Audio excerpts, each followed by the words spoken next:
भाजपा के vote bank बन के ही रह गए।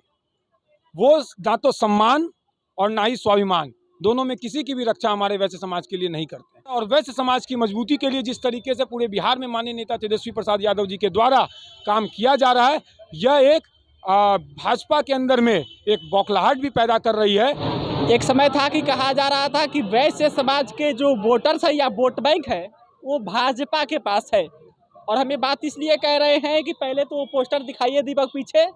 आज आरजेडी के जो महिला प्रकोष्ठ का विंग है उसका आज एक बैठक था, और उस बैठक में जो नाम देखिए श्रीमती ऋतु जायसवाल जी हैं जो महिला प्रकोष्ठ प्रदेश अध्यक्ष है, दूसरे आयुष अग्रवाल जो प्रदेश महासचिव हैं, और इनसे बात करने की कोशिश करते हैं। आयुष जी देखिए, एक समय कहा जाता था कि जैसे जिस बात से आप लोग आते हैं वो भाजपा के वोट बैंक है, लेकिन आपने आरजेडी ज्वाइन किया है, ऐसी क्या खासियत है तेजस्वी में? देखिए, खासियत नहीं, आप इस बात को समझिए कि आप कह रहे हैं भाजपा के वोट बैंक हैं।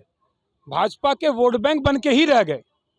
वो ना तो सम्मान और ना ही स्वाभिमान, दोनों में किसी की भी रक्षा हमारे वैसे समाज के लिए नहीं करते।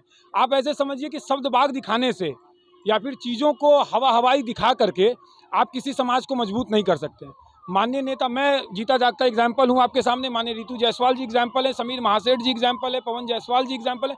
काफ़ी ऐसे चेहरे हैं वैसे समाज के जिनको राष्ट्रीय जनता दल के अंदर में सम्मान और स्वाभिमान दोनों के साथ आगे बढ़ाया जा रहा है। और वैश्य समाज की मजबूती के लिए जिस तरीके से पूरे बिहार में माननीय नेता तेजस्वी प्रसाद यादव जी के द्वारा काम किया जा रहा है, यह एक भाजपा के अंदर में एक बौखलाहट भी पैदा कर रही है कि जिस समाज को हम सिर्फ और सिर्फ वोट बैंक के रूप में रखते थे और दूसरों को ये शब्दबाग दिखाते थे कि आप अगर हमसे छिटकिएगा तो कोई दूसरी पार्टी आपके सामने आपके लिए नहीं रहेगी। मतलब क्या वो वैसे समाज को यूँ कह लीजिए कि आरजेडी से डरने की आवश्यकता नहीं है, बेखौफ होकर जुड़ सकते हैं कि बिजनेस में कोई दिक्कत नहीं होगी? नहीं, क्यों आपका ये सवाल ही अचंभित करता है, क्यों बिजनेस में दिक्कत होगा?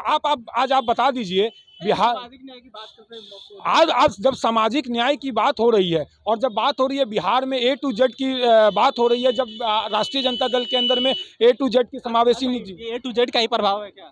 एकदम है A to Z का प्रभाव। माननीय नेता तेजस्वी प्रसाद यादव जी के द्वारा जो काम किया जा रहा है, उनका जो चेहरा है, उनका जो युवा नेतृत्व है, हम आपको बताना चाहते हैं कि अभी ऋतु जायसवाल जी के द्वारा कोसी क्षेत्र सीमांचल क्षेत्र में दौरा किया गया।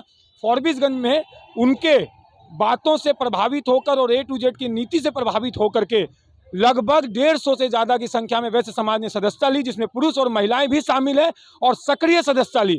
ये सदस्यता भाजपा के जैसे नहीं है कि सिर्फ सदस्यता ले ली और घर में बैठ गए वोट बैंक के रूप में। आखिरी सवाल लेते हैं, आपने पोस्टर पे लिखा है फॉरबिसगंज विधानसभा, ये चुनाव लड़ने की प्लानिंग है?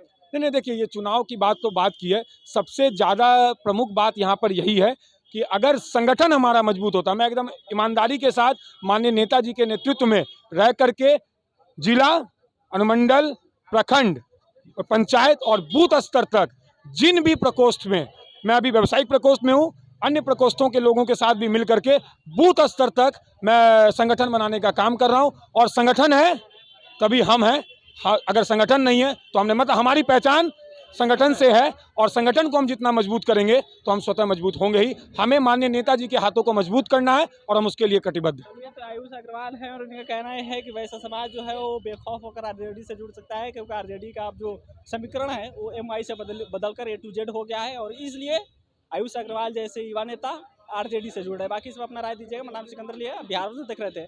बहुत बहुत धन्यवाद।